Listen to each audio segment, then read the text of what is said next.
On the 3rd of September 1989, a routine domestic flight in Brazil failed to arrive in the Amazonian city of Belém, its pilots reporting that they would make a forced landing before disappearing without a trace.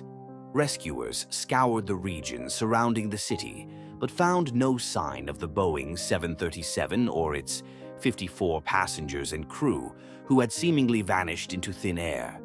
As days passed, the country demanded to know, where was Flight 254 and why couldn't anyone find it? The answer would stun all of Brazil. More than 2 days after the accident, a group of passengers from the missing flight arrived at a remote farm in the Amazon rainforest to report that the plane had made a forced landing in the jungle near São José de Xingu, more than 1,000 kilometers south of Belém. When rescuers arrived, they found a mostly intact airplane and 42 survivors clinging to life in the rainforest, including the pilots. Their survival, as miraculous as it was, raised as many questions as it answered. Somehow, Varig Flight 254 had taken off and flown for hours in completely the wrong direction, in what was quite possibly the most colossal navigational error in the history of commercial aviation. How could such a thing happen? What follows is a retelling of the legend of Flight 254 and its anti-heroic crew in as much detail as the evidence allows, even as certain mysteries endure. Welcome back. This is the incredible story of the Varig Flight 254 crash in the Amazon rainforest and the 42 survivors clinging to life. In 1989, Brazil's oldest and largest airline, Varig, had a virtual monopoly on air travel in the country, controlling a large portion of the domestic market and almost all of the international market. Within its vast fleet, the most numerous aircraft type was, of course, the ubiquitous Boeing 737, a domestic workhorse which could be seen at every major airport in Brazil. At that time, Varig was still using its 737s to support a train-like route structure with numerous stops, a model which had already fallen out of favor elsewhere due to the rise of hub-and-spoke operations. One of these routes was Flight 254, which originated in São Paulo before slowly making its way north, with stops in Uberaba, Uberlândia, Goiânia, Brasília, Imperatriz, Marabá, and finally Belém, near the mouth of the Amazon River. In command of Flight 254 on the 3rd of September 1989 was 32-year-old Captain Cesar Augusto Padula Garcés, a former military pilot who started flying for Varig in 1982. Joining him was 28-year-old First Officer Nilson de Souza Zile, a fresh hire who had been at the company for little over a year and had relatively little experience. The pair were scheduled to pick up the flight in Brasília, replacing the crew who had flown in from São Paulo. All went smoothly on their first 2 legs, and by that evening the 2 pilots and their Boeing 737-200 arrived in Marabá, managing to land despite a thick pall of smoke produced by local slash-and-burn agriculture. Some of the passengers disembarked, and others boarded for the final, brief leg to Belém, which lay less than 40 minutes' flight to the north. By the time the doors closed, there were 54 people on board, including 6 crew members and 48 passengers. Many of the passengers were antsy. At that very moment, Brazil was playing a high-stakes football match against Chile to determine which country would play in the 1990 World Cup. As they sat on the apron at Marabá, Garcés and Zile configured their plane for the flight to Belém, adjusting their instruments and setting up the Performance Management System, or PMS. Since there was no designated airway between Marabá and Belém marked on their charts, Captain Garcés pulled out the printed flight plan produced by the airline to determine the precise magnetic heading to their destination. The computer-generated plan contained all the information they could need, including the heading to Belém, which was printed as 0270. Captain Garcés therefore adjusted his horizontal situation indicator, or HSI, to indicate a desired heading of 270 degrees, and First Officer Zila adjusted his own HSI to display the same value. With that out of the way, they set up the PMS, which would tell them the distance to their destination and remaining fuel endurance given the distance flown. Proper protocol held that they should also tune their instruments to pick up the signals from the non-directional beacon, NDB, at Marabah and the VOR radio beacon at Belém Airport. But Captain Garces knew that visibility en route to Belém was good, making the airport easy to spot, so he didn't bother. At 17:35 local time, Flight 254 took off from Marabah, climbing away into the late afternoon sun. Because Marabah was an uncontrolled airport without a tower, there was no controller to watch them go, only a radio operator providing advisory information from a small building out of sight of the runway. All seemed normal as Flight 254 climbed to its cruising altitude of 29,000 feet, where it was to remain for only a few minutes before descending into Belém. In order to cross-check their position, First Officer Zile tried to tune into the Belém VOR beacon, but when he entered the frequency, the needle didn't move. There was no signal from the beacon. So it goes, he surmised. Such problems were not uncommon in Brazil's wild north. Moments later, however, the situation became a little bit stranger when Zeal attempted to call Belém air traffic control, only to receive no response from them either. Was something wrong with their radios? After repeatedly trying and failing to raise Belém using their VHF, very high-frequency radio, the crew switched to their HF, high-frequency radio, which has a longer range.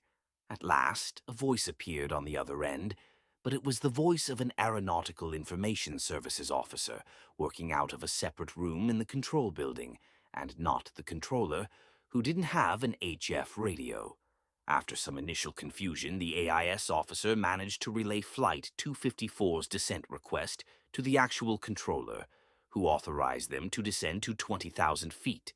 By now, their performance management system was showing that they had reached and then passed the optimal point to initiate their descent, so they immediately began to drop toward 20,000 feet as cleared. The controller, via the AIS officer, urged them to keep trying their VHF radio, but the crew succeeded only in raising other flights which were also en route to Belém, and not Belém itself. A few minutes later, Flight 254 reached 20,000 feet and leveled off. Garces and Zil searched the horizon for some sign of the city, but they could see nothing, only the vague contours of terrain beneath the lingering smoke, lit up by the setting sun. Minutes ticked by amid confused conversation with air traffic control. Something about the situation felt wrong, but no one could say what. Still cruising at 20,000 feet, Flight 254 reached the point where their PMS said they should be over Belém. But below them lay only a vast tract of smoke-shrouded rainforest. The distance to destination on their PMS ticked over into the negative, -1 miles, -2, -5, -10, -20. Still, they kept going, wondering if they had somehow entered the wrong distance, expecting Belém to appear at any moment. But it did not. At 30 miles past the point where they should have reached the city, Captain Garces finally acknowledged that it could not possibly lie ahead of them. In his opinion, they must have flown past Belém after failing to spot it amid the smoke, which meant that the city must be somewhere behind them. Captain Garces started to turn back the way they came, and First Officer Zil informed Air Traffic Control that they were turning around. Garces, confident that they would find Belém this time, requested and received permission to descend further to 4,000 feet. Once again, Flight 254 began to drop, its pilots scouring the horizon for any sort of landmark. Still unable to pick up a signal from the VOR radio beacon in Belém, First Officer Zil tried tuning in to a Belém-based commercial radio station called Radio Guajara. hoping that they could follow it to the city using their automatic direction finders, or ADFs. Zeal managed to get a weak signal from the station, which was broadcasting the football match, but as a navigational aid it was too unreliable, and little useful information could be gleaned from it. He instead tried entering the frequency for another Belém radio station, called Radio Liberal. Surprisingly, this one came through loud and clear, broadcasting a live Sunday religious service. Meanwhile, Captain Garces scanned the terrain ahead using the plane's onboard radar until he spotted what appeared to be a large river. Could this be the local branch of the Amazon? The ADF, tracking Radio Liberal, was pointing to the right, coincident with the direction of the river. That was enough for Captain Garces. Belém must lie to the right. Descending through 10,000 feet, he made a right turn to follow the river into the rapidly gathering darkness. Flight 254 soon reached 4,000 feet, where it remained for some time as Garces followed the twists and turns of the river, waiting in vain for the lights of Belém to appear around the next bend. The ADF kept indicating that they were on course toward the transmitter of Radio Liberal, but that didn't make sense. If they had gone past Belém, turned around, and then followed a river to the right, they should have reached the city long ago. An hour passed in total darkness. Still, they saw nothing more than the interminable outline of the river on their radar, snaking through empty wilderness. It was then, in the process of reviewing flight documents, that the pilots discovered that they had made an incredible error. Although they had taken off with a heading of 270 degrees, the heading from Marabá to Belém was supposed to have been 027 degrees. They had flown to the west, not to the north. The reason they couldn't detect the signal from the Belém VOR, or Contact Belém ATC on VHF radio, was because they were never anywhere near the city, and the transmitters were out of range. And that meant that they were following the river to the south, not to the west, which in turn meant that this river was not a branch of the Amazon, but the Xingu. That left the pilots with two glaring questions. Where were they, and what were they going to do about it? Air traffic control was of no help, because neither Belém nor any other nearby airport was equipped with radar. And to make matters worse, they had now spent an hour and 14 minutes flying along at 4,000 feet, greedily burning fuel as the engines pushed the plane through the dense air at low altitude. If they didn't figure out where they were soon, they would run out of fuel and crash. But they had flown for so long in the wrong direction and made so many backtracks and turns that even with the realization that they had initially flown to the west, Captain Garces had only a vague idea of where they might be. Believing that they were probably somewhere on the L3 area navigation chart, he ordered Zila to look for this document in the stack of charts at the back of the cockpit. Zeal dug around for a while but failed to find it.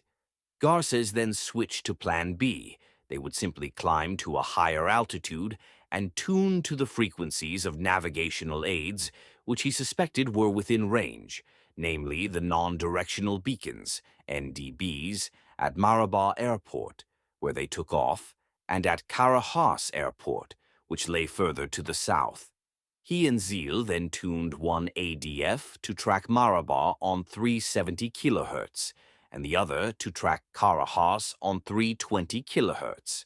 The needles came to life, swinging around to point roughly toward the south-southeast. The crew told ATC that they were climbing to 8,500 feet and flying toward Carajás on a heading of 170 degrees. The Belém controller replied that Carajás had already closed for the night, but that someone would be sent out to the airfield to meet them. In the cockpit, the soft beeping of the NDBs broadcasting their identities in Morse code continued, unceasing. Minutes passed, stretching out eternally. Cruising at 8,500 feet, the pilots watched their fuel quantity drop down toward zero without seeing any sign of an airport amid the interminable blackness. Fear overcame them, followed not by panic but resignation. They weren't going to make it to an airport.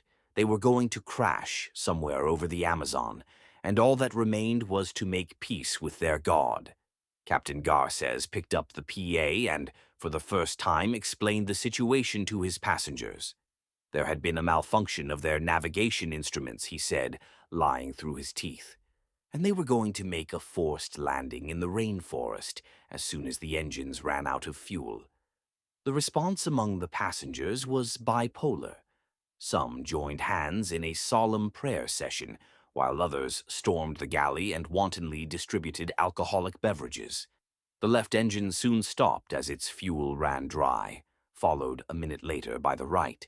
The plane lost electrical power, leaving the pilots with only the tiny standby instruments on the center console. Outside the plane, the only light was the eerie glow of a forest fire in the distance. Garces and Zil lowered the flaps and raised the nose to extend their glide, for what little good it would do them. Their only hope was to impact the forest at a rate of descent low enough to allow for the possibility of survival.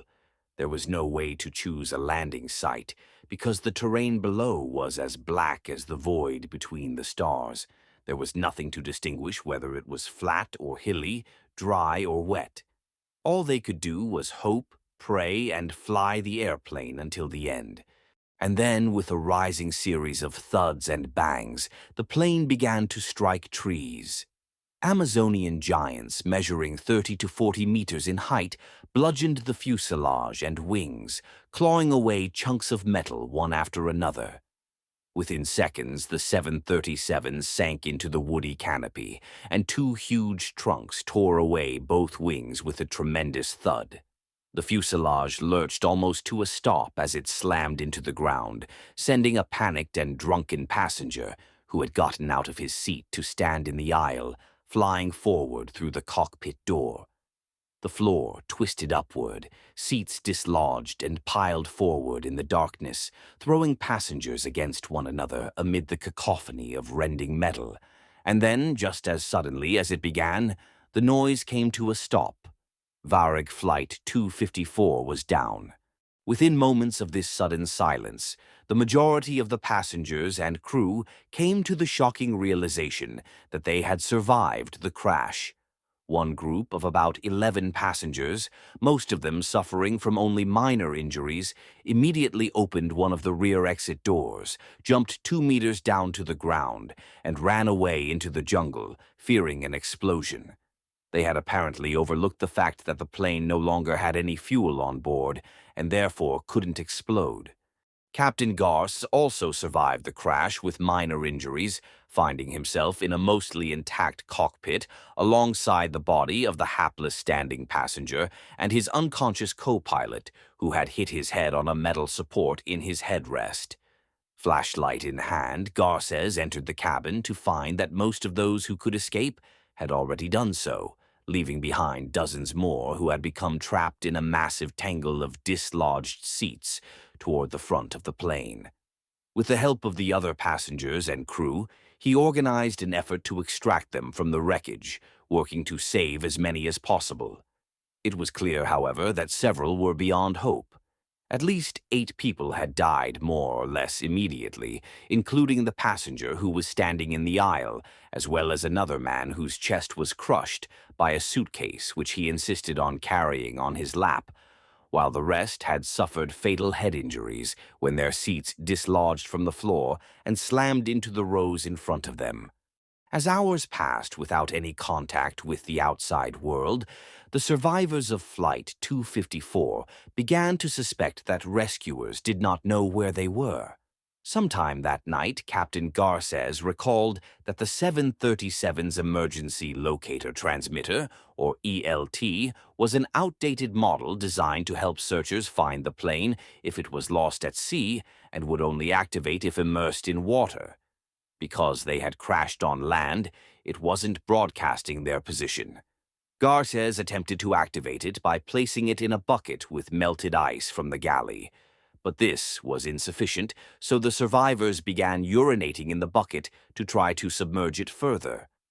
After a few hours, they confirmed that the strategy had worked when a passenger detected a signal from the ELT using their Walkman. The survivors had no idea that at that point, searchers were still looking for the plane near Belém, and that a satellite data expert who could identify their ELT signal wouldn't be called in until early on Monday morning, more than 9 hours after the crash. Aboard the crashed plane, meanwhile, supplies dwindled and tensions ran high. The mineral water and alcohol quickly ran out, as did the painkillers from the first aid kit, and the sandwiches were soaked in blood and couldn't be eaten. And while the popular perception is that in a rainforest water is plentiful, this proved not to be the case, as there was no water anywhere nearby. In fact, the survivors' thirst soon became so intense that fights broke out over the last remaining bottles. Monday came and went with no sign of impending rescue. Inside the mangled fuselage, the most seriously injured passengers began to succumb, one after another. The death toll rose to 10, then 11. Salvation first came from within, not from without. More than 24 hours after the crash, a passenger came to Captain Garces and identified himself as Afonso Saraiva, a 19-year-old unemployed prospector experienced in the ways of the forest. Using his wildland experience, Saraiva was able to lead the group to a clear stream not far from the plane, where he and other passengers filled bottles to bring back to the group. Others subsequently followed, some to bring back water, others simply to bathe, some of them in full bikinis. As they did so, however, a plan was taking shape to search for some kind of civilization. On Tuesday morning, a party of 4 set out from the plane, hacking their way through the jungle in the best direction they could guess. Success met them surprisingly quickly. After covering just a few kilometers through the dense undergrowth, the land opened out into a pasture, and in the distance there was a man on horseback, herding livestock. It was the first civilization they had seen in nearly 48 hours. At last, they had reached the beginning of the end of their survival ordeal. The farm where the survivors found themselves was so remote that it didn't even appear on maps, and its owners possessed no way to directly contact the authorities. Instead, the owners took one of the 4 survivors, Epaminondas Chavez, onward by car to another farm, where they knew a man who operated a ham radio. It was here that Chavez finally broadcast news of their plight to anyone who would listen, repeating his story over and over to whoever happened to reply to his transmissions. It took some time for authorities to get wind of the calls, and even longer before they took them seriously. Chavez would later claim that search and rescue officials did not believe him until he had repeated his flight 254 ticket number about 800 times. With the help of the survivors, rescuers were able to quickly zero in on the crash site, and by late afternoon on Tuesday, the 5th of September, a small plane was dropping supplies to the survivors from the air.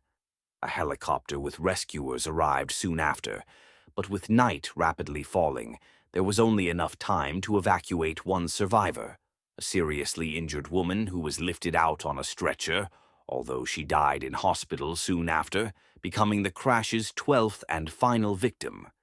The remaining passengers and crew spent one more night in the airplane, although this time they did so with plenty of food and water, and in the company of rescuers trained in first aid. They were evacuated in a series of helicopter sorties on the morning of the 6th, with the last survivor finally leaving the site 63 hours after the crash. At least as surprising as the discovery of the survivors was where they were found.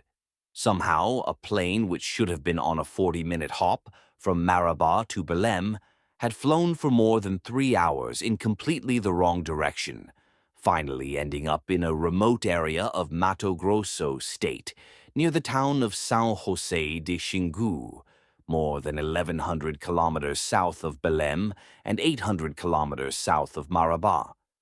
The scale of the navigational error defied rational explanation. How could a flight which was supposed to go north end up so far south of where it started? This would turn out to be a question so vexing that people still struggle to understand it today. In the immediate aftermath, The story of the search for the plane and the survival of 42 of its 54 passengers and crew captivated the Brazilian media, receiving wall-to-wall coverage at every major news network in the country.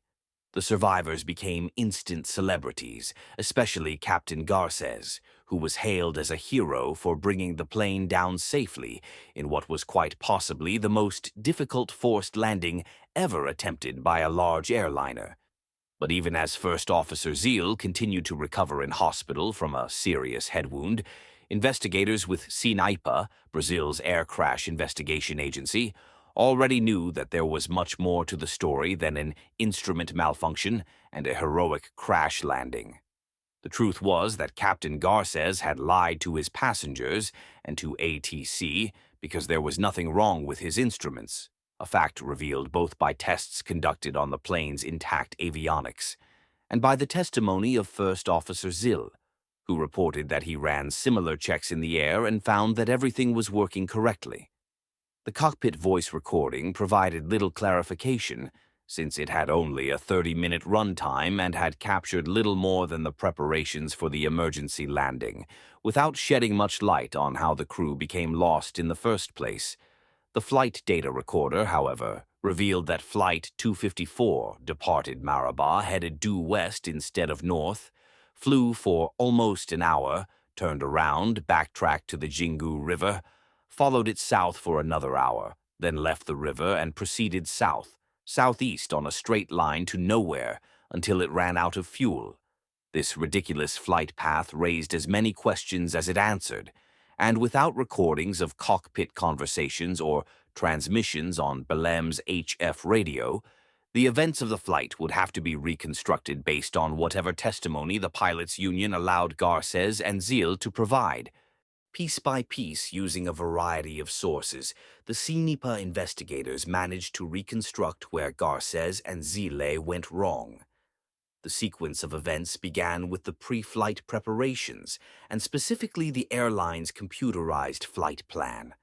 A few months before the accident, Varig had acquired several new airplanes which were equipped with navigation instruments capable of tracking magnetic heading to within 1/10 of a degree. To accommodate this, the company began printing flight plans with route headings using 4 digits instead of 3. Thus, 027 degrees became 027.0. This was displayed on the printed flight plans as 0270 without the decimal point. Despite the issuance of several crew bulletins related to flight plans in the months since the change, none of them specifically mentioned the switch from 3 to 4 digits, even though it would have been confusing to pilots on the 737-200, whose instruments accepted only 3 digits. In practice, Varig pilots rarely used the headings on the flight plan for navigation, preferring to rely on their navigational charts. But a few of Varig's routes, including Marabá to Belém, did not follow any designated airway displayed on the charts, and in these cases, pilots would have relied on the flight plan to determine the exact heading to their destination. As a result, when Captain Garces checked the flight plan for the heading to Belém, it was very likely the first time he had used the document for that purpose since the change to 4 digits. Lacking knowledge of the change, he read 0270 as 270 degrees, or due west, when in fact it meant 027.0 or north-northeast. Garces dutifully entered 270 degrees into his HSI, somehow failing to realize that Belém lay to the north, not the west. Zeal then entered the same heading on his own HSI, apparently copying his captain. The investigators believed he simply entered whatever Garces had entered without cross-checking, while Zeal would later contend that he did cross-check the flight plan, but made the same mistake independently. Regardless of which version is correct, the result was that Flight 254 took off heading west, not north. As absurd as it sounds, this meant that 2 trained Varig pilots, who had surely flown to Belém before, either did not know that Belém was north of Marabá, or did not know that 270 degrees was a westerly heading. If they had known both of these things, then a heading of 270 degrees to Belém should have felt instinctively wrong. And while many people have no innate sense of direction or ability to place themselves on a mental map, we should probably expect airline pilots to possess these skills, and why they did not is a question which has never been adequately answered. The pilots could still have caught the mistake by tuning one VOR receiver to the Belém VOR and an ADF to the Maraba NDB, ensuring that the plane remained somewhere in between them. And if they couldn't pick up Belém, then they could have used the VOR in Tucuruí, which was closer. In the event, however, neither pilot attempted to tune in to the Belém VOR until they had already flown so far west that it was out of range. When they also failed to raise Belém ATC on short-range VHF radio, it became clear that something was wrong, but neither pilot considered the possibility that they were not where they thought they were. Instead, Captain Garces seemed to be relying on his performance management system, which simply tracked their progress in terms of miles traveled, regardless of which direction they were flying. Even after they had covered the full distance to Belém plus 30 miles, the pilots still did not realize what had happened. Garces turned around and tried to backtrack, but failed to find Belém again, because it wasn't there. It would still have been possible to retrace their steps and go back to Maraba, but either out of arrogance or naivete, they did not. At this point, First Officer Zeal tuned into what he thought were Radio Guajara and Radio Liberal, two Belém-based commercial radio stations transmitting on 1330 and 1270 kHz, respectively. But investigators found that they had actually picked up Radio Clube de Goiânia and Radio Brasil Central, two stations broadcasting on similar frequencies from the city of Goiânia, hundreds of kilometers to the south. Both the stations in Belém and those in Goiânia were theoretically out of range at the time, but flight tests showed that the broadcasts from Goiânia could be picked up intermittently in the area west of Marabá due to reflection of the signals off the ionosphere. Because these were commercial stations which didn't broadcast information identifying the signal source, there was no way for the crew to verify that they came from Belém, but Captain Garces followed them anyway. Garces then spent the next hour flying at 4,000 feet down the Xingu River, following the radio broadcasts from Goiânia, apparently believing that he was following the Amazon to Belém.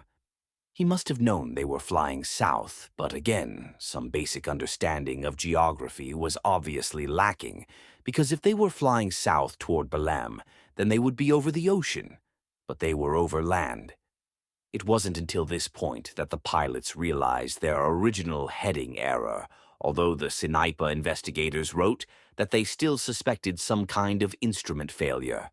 Once this mistake was discovered, prudence called upon Garces to climb as high as possible, radio for help, and try to triangulate where they were based on nearby navigational aids. Instead, Garces told no one of the nature of their predicament, climbed only to 8,500 feet, and tried to find his way to Marabá or Carajás without knowing whether those airports were even in range. Climbing higher would have given them a better line of sight, but they did not.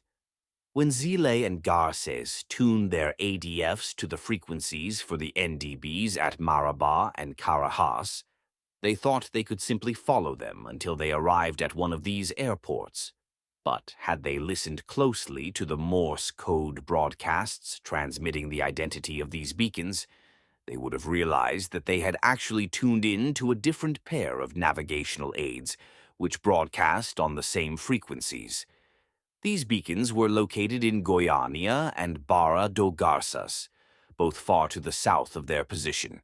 Like the commercial radio stations before them, these signals were being reflected off the ionosphere, extending their range significantly. For whatever reason, neither pilot listened closely enough to the Morse code broadcasts to positively ascertain the identities of the two beacons. By this point, they were desperate, anxious, and scared, and wanted only to reach Marabah or Karahas as quickly as possible. Any information which suggested that they had not solved the problem and were still headed the wrong way was simply tuned out, and the pilots interpreted the Morse code broadcasts to be whatever they desired. A deadly cocktail of confirmation, bias, and denial had thus sealed their fate. Had First Officer Zeal managed to locate the L3 area navigational chart, however, they might have realized that there was still one airport within range. During the final 40 minutes of the flight, they passed within 100 nautical miles of a large military base in Kachimbo, at a point when they still had 105 nautical miles of fuel. But without access to the L3 chart, the pilots wouldn't have known to look for this airport.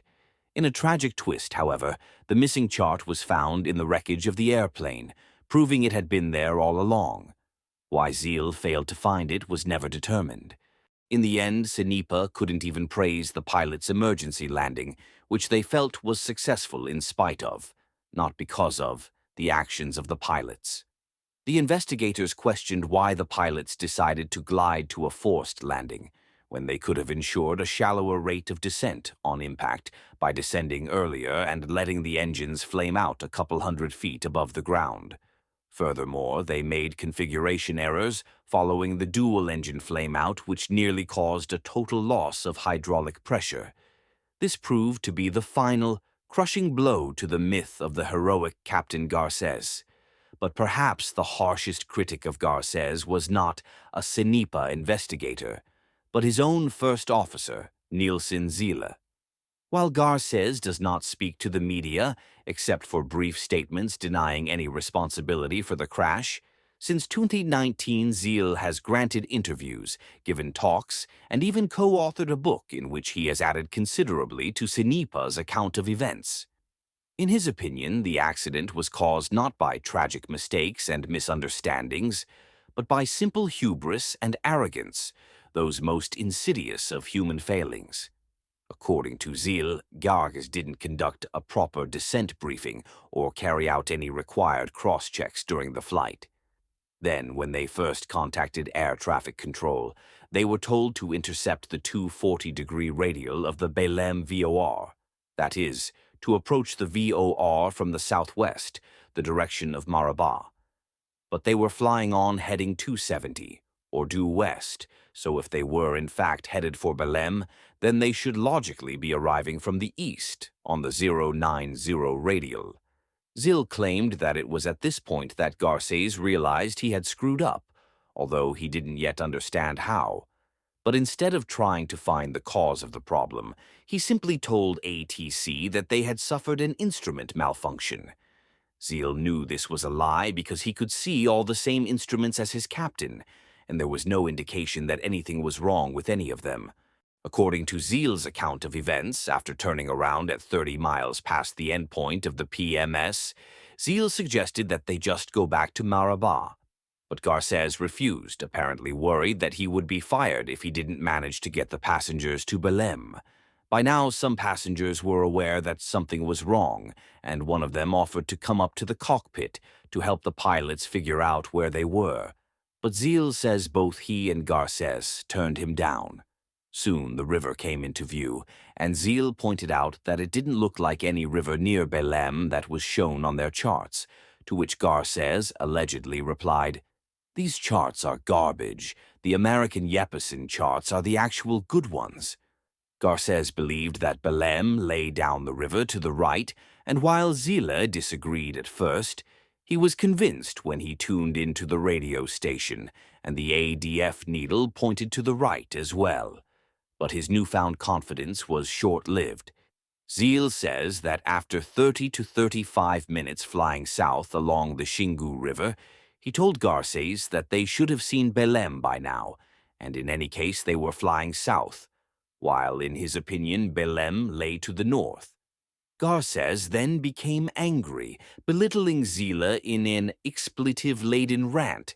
Besides, he said, the ADF needles pointed south, so Belém must be that way. At that point, Zeal claims, he became little more than a glorified passenger, as Garcés no longer listened to anything he had to say. Garcés, totally preoccupied with finding Belém instead of figuring out where they actually were, spent the next hour wandering around at 4,000 feet, wasting all their fuel. It wasn't until almost 3 hours into the flight that Zila finally identified the mistake they had made, but when he tried to explain it to his captain, Garcés simply shushed him and pointed at the cockpit voice recorder microphone. Nevertheless, Zeal claims he suggested that they climb to 37,000 feet and have a look around, but that Garcés responded with a tepid ascent to 8,500 feet, insisting that they were near Carajás and would see the airport at any moment. When it became clear that this would not happen, Zile says Garcés fell into deep despair, telling Zile that he would meet him on the other side. The subsequent emergency landing, according to his account, was flown not by Garcés, who had completely frozen up, but by Zeal himself. If true, his inexperience might explain the serious errors in its conduct. In any case, they survived the landing, and Garcés tried to distinguish himself by helping the wounded, except for Zeal. Zeal claims that Garcés left him in the cockpit, later to be rescued by a female passenger who had been told by Garcés that Zeal was dead. Needless to say, he was not. Zeal freely acknowledges that he made mistakes and that perhaps he could have done more to prevent the accident. But he also says that in 1989, Varig had a steeply hierarchical cockpit culture, and captains like Garcés often refused to accept their first officer's input. In his opinion, trying to push harder would have been more likely to cause a physical altercation than to solve the problem. There is a popular theory which says that the pilots failed to recognize their error because they were listening to the Brazil-Chile football match on the radio. Although the possibility cannot be definitively ruled out, Zeal took the time to rebut this too. According to him, before departure, a passenger asked one of the flight attendants whether the match had started. The flight attendant then asked the pilots, who in turn asked the Marabah AIS officer. The response was then relayed all the way back to the passenger, who later assumed that the answer came from the pilots themselves. Zeal says that this passenger was responsible for the theory, but absent any recording from this part of the flight, it's impossible to know whether he's telling the truth. In the end, Zeal's account can hardly be considered unbiased, but it is the only first-hand account available. Garcés has not told his side of the story, stating only that he was not at fault and that his instruments malfunctioned. Despite its tendency towards self-aggrandizement, Zeal's story seems believable in comparison. Unfortunately, the very public rift between the two pilots was hardly the only ugly consequence of the crash of Varig Flight 254. During the search for the plane, a mob of relatives broke into the Varig headquarters, ransacked an office, and attempted to assault Varig President Helio Smit. Smit subsequently drew outrage when he told the press that the people who died in the crash had gotten too drunk and decided not to wear seatbelts, apparently ignoring the fact that several of the dead were children, and that most were, in fact, strapped in for the landing. According to Zeal, Varig was reluctant to learn anything from the accident and initially refused Sinipa's recommendation to return to the original three-figure heading format. He says that this change was only made after another crew made the same mistake on a flight to Cayenne in French Guiana, causing them to fly a heading of 060 instead of 006. Corroborating accounts of this incident, if they exist, were not found during research for this article. As a result of the accident, both Garcés and Zeal were charged and convicted of negligence, receiving a sentence of 4 years in prison. An appeal later reduced this to community service, although Garcés also lost his pilot's license. Zeal nominally kept his, but he says he might as well have lost it because few airlines, if any, were willing to hire him. Trying to determine what lessons to draw from this utterly bizarre tale may be an exercise in futility. It certainly goes without saying that every pilot ought to know where their destination is located and how to interpret a compass heading. Zeal has gone to great lengths to show how easy it was to confuse 0270 for 270 degrees, and certainly no one denies that the printout was highly misleading, but neither he nor anyone else can explain why this interpretation wasn't immediately discarded as nonsensical. How can you fly west from Marabah to Belem? Any pilot responsible for that route should know that you can't. Had no lives been lost, the story would have been rather amusing, but instead, 12 people died because of an ignorance so fundamental that it defies rational explanation. This conundrum remains the greatest unanswered question about Flight 254, and it will probably never be answered except by resigning ourselves to the conclusion that Garcés and Zeal were both so spatially impaired that they entered a ridiculous course, and, trapped by their own unresponsiveness to critical self-examination, blithely followed it to their common doom.